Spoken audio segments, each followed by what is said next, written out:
मैं हूं राजीव शर्मा और आज हम 10वीं के एक लेसन शुरू कर रहे हैं जिसका नाम है मानव नेत्र रंग बिरंगा संसार। जैसा कि लेसन का नाम है मानव नेत्र, तो सबसे पहले इस लेसन में हम मानव नेत्र के बारे में पढ़ेंगे। मनुष्य में 5 ज्ञानेंद्रियां हैं: आंख, कान, जीभ, नाक और त्वचा। आंखों से हम देखते हैं, जीभ से हम स्वाद का पहचान करते हैं, नाक से हम सुगंध की पहचान करते हैं, गंध की पहचान करते हैं, और त्वचा से हम स्पर्श की पहचान करते हैं, जबकि कानों से हम श्रवण यानी कि सुनते हैं। तो इसमें सबसे महत्वपूर्ण ज्ञानेंद्रिय हमारी है आंख। अगर आप आंख बंद करके देखते हैं तो सब अंधेरा हो जाएगा और संसार रंग बिरंगा जो संसार हमें दिखाई दे रहा है वो नहीं देगा। इसीलिए लेसन का नाम रखा गया मानव नेत्र रंग बिरंगा संसार। सिर्फ मानव नेत्र की वजह से ही संसार रंग बिरंगा है। तो आज हम जो पढ़ेंगे वह है मानव नेत्र। अब मानव नेत्र पर जरा फोकस करते हैं। अगर आप बाहर से मानव नेत्र को देखो तो इस तरह का दिखाई देता है, लेकिन अगर हम मानव नेत्र को अंदर से देखें तो एक बॉल की तरह दिखाई देगा, आई बॉल की तरह। मैं आपको दिखाऊंगा आई बॉल, तो वो आई बॉल की तरह दिखाई देगा। इस आंख की बॉल जो गेंद होती है इसका व्यास 2.3 सेंटीमीटर है। तो अगर आप देखें तो लगभग इतना सा आपको दिखाई देगा आई बॉल बाहर निकालने पर। 2.3 सेंटीमीटर की आई बॉल का व्यास हमारा रहता है, आंख की गोल का व्यास रहता है। अब हम बात करते हैं हमारा मानव नेत्र है कैसा और इसकी संरचना कैसी है। इसको समझने के लिए कुछ लोगों को काफी मुश्किल महसूस होती है। मैं आपको इसे बहुत सरल करने की कोशिश करूंगा ताकि आपको आसानी से समझ आ जाए। तो हम आते हैं मानव नेत्र पर। अब सबसे पहले आप मानव नेत्र को जब समझें तो आप मानव नेत्र को देखें, आपको बाहर से यहां से आई बॉल सफेद दिखाई देती है। यह सबसे बाहरी परत है, ये जो सबसे बाहरी परत है यही आप वो देख रहे हैं, यह सफेद दिखाई देती है। इसका नाम है श्वेत पटल और इसे दृढ़ पटल भी कहते हैं। अब जाहिर सी बात है, नाम ही बता रहा है कि ये दृढ़ है, मजबूत है। तो इसका नाम, ये जो हमारा हिस्सा देख रहे हैं आप, ये है श्वेत पटल या दृढ़ पटल। इसके अंदर की जो परत है, इस अंदर की परत को हम बोलते हैं रक्तक पटल। रक्तक पटल, श्वेत पटल क्योंकि दृढ़ पटल है, मजबूत है, इसलिए बाहर की संरचना को दृढ़ बनाती है। जबकि रक्तक पटल जो है, हमने कहा कि वो रक्त रंग का है, अंदर उसके बहुत सारी रक्त वाहिनियां हैं, तो वो लगभग काले रंग का रहता है। और इसके 2 काम हैं। एक तो इसमें बहुत सारी रक्त वाहिनियां हैं जो पूरी आंख को रक्त वाहिकाओं द्वारा रक्त प्रवाहित कराती हैं, और दूसरा इसका रंग लगभग काला है। तो यह नीचे की परत जो रेटिना है, इसमें जब हमारा प्रकाश पड़ता है तो प्रकाश को बहुत फैलने से रोकती है, जिससे स्पष्ट चित्र बन सकता है। अगर आप किसी फिल्म पर जिसके नीचे से पारदर्शी हो उस पर अगर चित्र बनाएं तो आप देखेंगे चित्र बहुत स्पष्ट नहीं दिखाई देगा। लेकिन अगर नीचे आप उसे कोई काला कपड़ा रख देंगे, काला कोई बोर्ड रख देंगे, तो आप देखते हैं कि बिल्कुल स्पष्ट चित्र एक सफेद पटल पर, सफेद एक परत पर, सतह पर बनाया जा सकता है। तो यहाँ यही अब तीसरी परत, जैसा कि हमने कहा कि भाई आंख का चित्र जो है इस तीसरी परत पर बनेगा। अगर तीसरी परत पर चित्र बनेगा तो ये तीसरी परत कैसी होनी चाहिए? सफेद रंग की होनी चाहिए। तो बिल्कुल इसका नाम हम इसे ये जो इसका नाम है इसे हम कहते हैं दृष्टि पटल, क्योंकि इसी पर दृष्टि जो हम देख पाते हैं उसका रेटिना जो हमारा बनता है वो इस तीसरी परत पर बनता है। यह बहुत पतली होती है और बिल्कुल स्पष्ट रूप से यह तीसरी परत हमें अंदर की ओर प्रतिबिंब बनाती है। तो तीसरा प्रतिबिंब जो हमारा है वो बनता है दृष्टि पटल पर। दृष्टि पटल को हम एक और नाम से जानते हैं रेटिना। रेटिना क्योंकि इस पर प्रतिबिंब बनता है इसलिए हम इसे रेटिना भी बोलते हैं। तो ये हमारे पहली बात हम एक बार रिपीट कर लेते हैं। आंख 3 परतों से बनी है। पहली वाली परत जो है हमारी श्वेत पटल है, जिसको दृढ़ पटल भी कहते हैं। दूसरी वाली जो परत है ये मैंने लाल रंग में दिखाई है, हालांकि ये लगभग काले रंग की रहती है। इसमें बहुत से रक्त वाहिकाएं हैं और इसका नाम है रक्तक पटल, क्योंकि इसमें बहुत सारी रक्त वाहिकाएं हैं इसलिए इसका नाम है रक्तक पटल। तीसरी जो परत है वो हमारी रेटिना है, जिस पर प्रतिबिंब बनता है, और क्योंकि दृष्टि हम उसी की वजह से हम देख पाते हैं इसलिए इसका नाम है दृष्टि पटल। तो इसको दृष्टि पटल भी कहा जाता है। अब हम बात करते हैं अगले हिस्से की। अब हम आगे आ जाते हैं। तो हमने देखा आंख हमारी आई बॉल जो है हमारी 3 परतों से बनी है। इसके बाद हम आगे से शुरू करेंगे और यहां से क्रमानुसार पढ़ते हुए आगे जाएंगे। तो अब जो दृढ़ पटल है ये आगे के हिस्से में, यहाँ जो हमारी आंख जहां से हम देखते हैं, यहां से जहां ये पुतली बन रही है, इस हिस्से के ऊपर से हमारा जो दृढ़ पटल है वो एकदम पारदर्शी है। ये जो हिस्सा है ये पारदर्शी है, इसके आर पार प्रकाश जाता है। आप आंख के साइड में खड़े होकर यदि आप देखें तो आपको आंख के ऊपर ऐसे, अगर आपकी आंख है, हमारी आइरीज जो हमें दिखाई देती है, इस तरह की हमें आइरीज दिखाई देती है, जो इस आइरीज के ऊपर हमें इस तरह का एक उभार दिखाई देगा। ये बिल्कुल ट्रांसपेरेंट होगा। अगर आप पशुओं की आंख में देखें तो आप पशुओं की आंखों की साइड में खड़े होकर बड़ी आसानी से गाय और भैंस की आंख में एक उभरा हुई संरचना देख सकते हैं। ये बेहद पारदर्शी है और इसे हम कहते हैं कॉर्निया, यानी कि स्वच्छ मंडल। तो ये हमारा है कॉर्निया, कॉर्निया है, और इसे हम और क्या कहते हैं, मैंने बताया आपको, इसका नाम हम लेते हैं स्वच्छ मंडल। तो इसे स्वच्छ मंडल भी कहा जाता है। स्वच्छ मंडल क्यों? क्योंकि इसके आर पार दिखाई देता है, स्वच्छ रहता है, एकदम साफ रहता है। अब इसके बीच में, अब यहां अगर हम देखें तो ये जो संरचना है ये हमारी है आइरीज। इसे अगर हम सामने से देखें तो ये इस तरह की दिखाई देती है। आप अगर कहेंगे किसी की आंखें नीली हैं, आप कहें किसी की आंखें लाल हैं, भूरी हैं, काली हैं या हरी हैं, ये सब क्या है? ये सब इसका आइरीज का रंग है। आइरीज जिसे हम परितारिका कहते हैं हिंदी में। तो आप देखिएगा आइरीज का रंग कैसा। अब आप कहें कि इसकी आंखें कैसी हैं, तो इसकी आंखें लाल रंग की हैं। यदि ये हरी होती तो ये हरे रंग की आंखें होती। तो हम आंखों का जो रंग देख रहे हैं वो आइरीज की वजह से है, यानी कि परितारिका की वजह से है।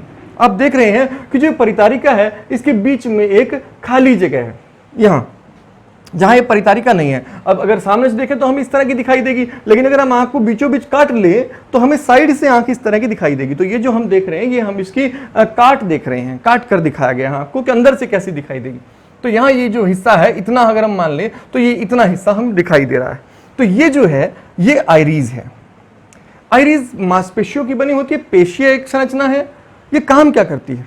जब प्रकाश अंदर जाता है तो अगर प्रकाश बहुत तेज है तो ये सिकुड़ जाती हैं और ये आकर बीच के रास्ते को कम कर देती हैं। अब प्रकाश कहां से जा रहा है? इस बीच वाले रास्ते से जा रहा है। अगर मंद प्रकाश में है तो आइरीज फैल जाती हैं और बीच का जो दायरा है ये बढ़ जाता है, ये बड़ा हो जाता है। तो ये जो बीच का हिस्सा है इसे देखिए, ये जो हम देख रहे हैं ये है आइरीज, और ये जो हम देख रहे हैं ये बीच वाला जो सुराख है जिसमें से प्रकाश अंदर प्रवेश कर रहा है, इसको हम बोलते हैं पुतली। तो पुतली क्यों? क्योंकि इसके अंदर से प्रवेश कर रहा है, अंदर प्रकाश इसके अंदर से जा रहा है। तो यहां अगर हम कहें ये जो बीच का हिस्सा है, ये जो बिल्कुल सीधे बीच का हिस्सा है, ये हमारा क्या है? ये है पुतली, बीच का रास्ता है पुतली। और ये जो हमारे पास देख रहे हैं हम, ये जो संरचना हम देख रहे हैं पेशीय, ये है हमारी आइरीज यानी कि परितारिका। तो परितारिका या इसे हम कहते हैं आइरीज। ठीक है, तो ये हमारी परितारिका या आइरीज है।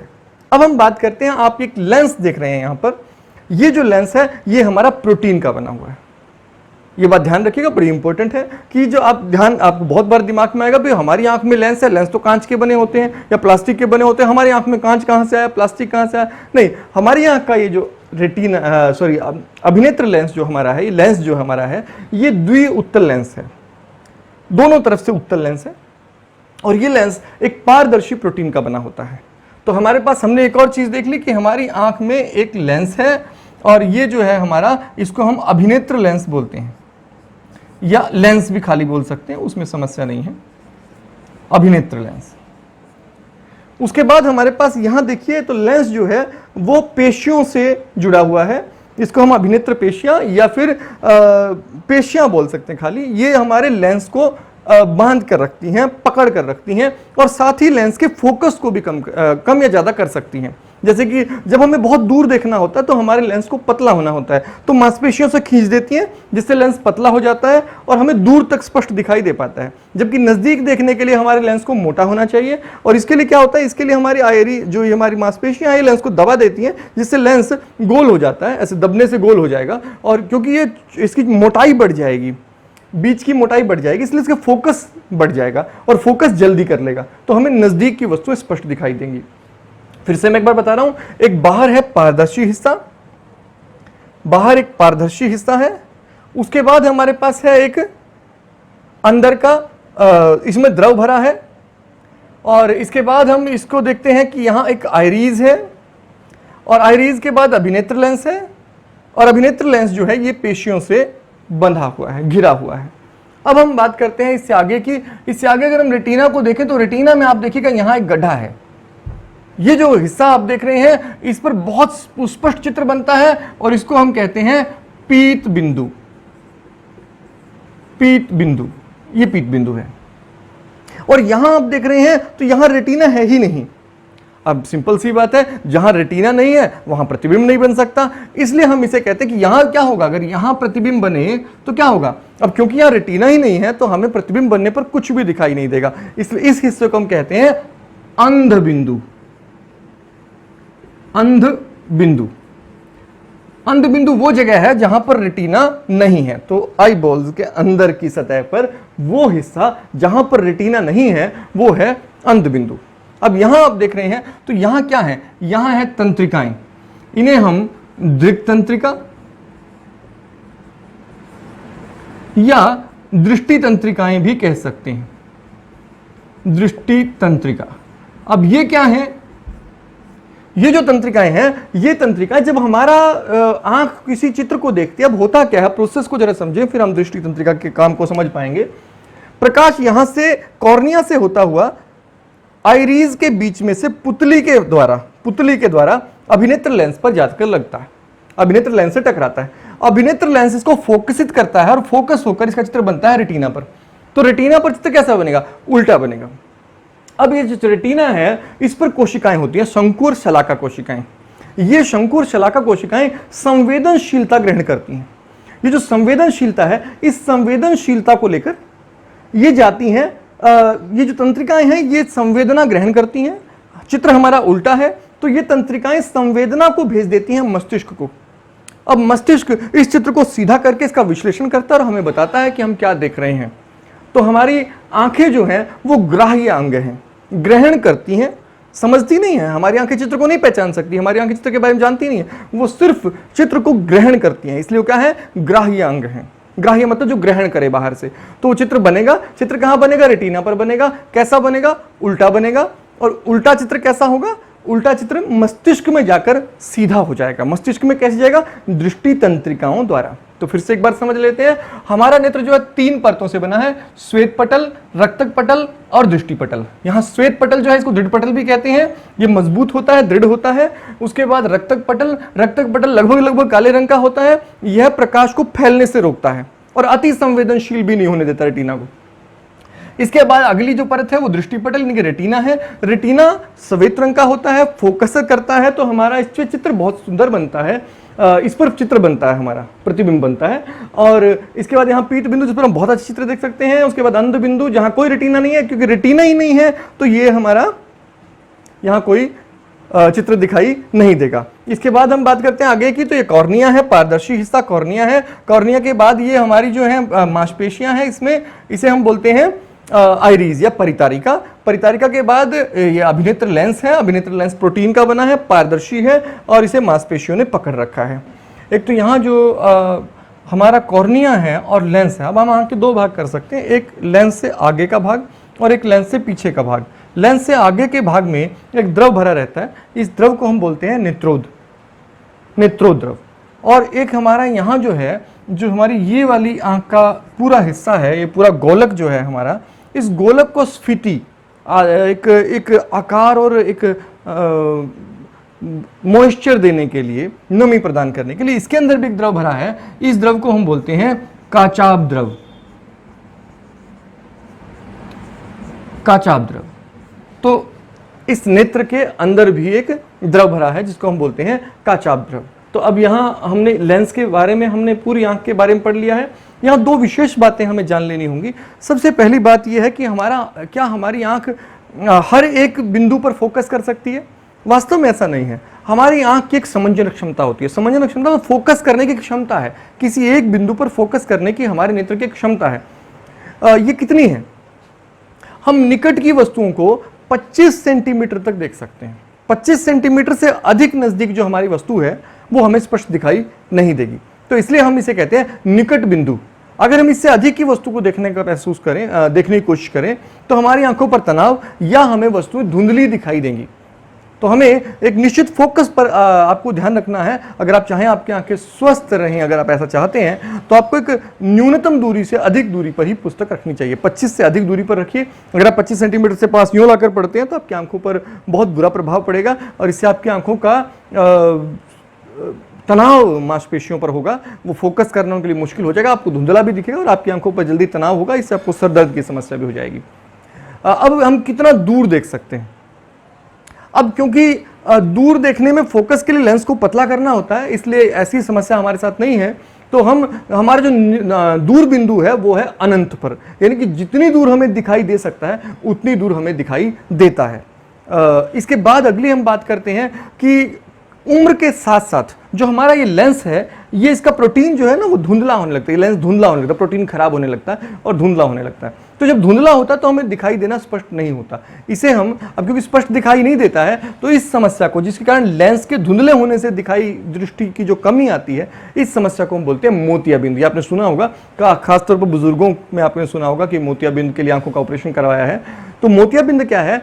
आयु के साथ साथ जो अभिनेत्र लेंस है इसका धुंधला हो जाना, ये है मोतियाबिंद। तो हमने अभी आंख के बारे में पढ़ा और ये पढ़ा कि अभिनेत्र लेंस की फोकस समंजन क्षमता होती है। समंजन क्षमता एक फोकसित करने की क्षमता है। तो इसके बाद हम इसी लेसन को लेकर अगले हिस्से के बारे में अब पढ़ेंगे। आज हमारा ये नित्र पूरा हो गया है। अगर आपको वीडियो अच्छे से समझ आती है और आप चाहते हैं कि ज्ञान लोगों तक प्रसारित हो, तो आप वीडियो को शेयर करिए। आप शेयर करेंगे तभी लोग जान पाएंगे कि बेहतर तरीके से कैसे पढ़ा जा सकता है।